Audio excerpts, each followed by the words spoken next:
Kasi alam mo, yung mga nanay, maraming pagkakataon na umiiyak yung mga nanay natin pero hindi nila sinasabi. Maraming pagkakataon na humahagulgol yung mga nanay natin pero hindi natin alam. Maraming beses silang umiiyak pero hindi nila ipinapaalam sa atin. Umiiyak yung mga nanay natin. Pagpakiramdam nila, nababastos natin sila.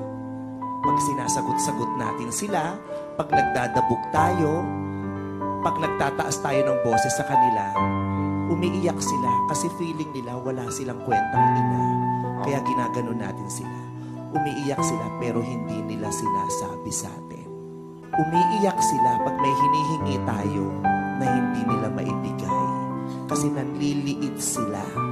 Hiyang-hiya sila dahil gusto nilang ibigay pero hindi nila kaya. Alam nating nagtatampo tayo. At pag hindi nila maibigay yun, umiiyak sila. Pero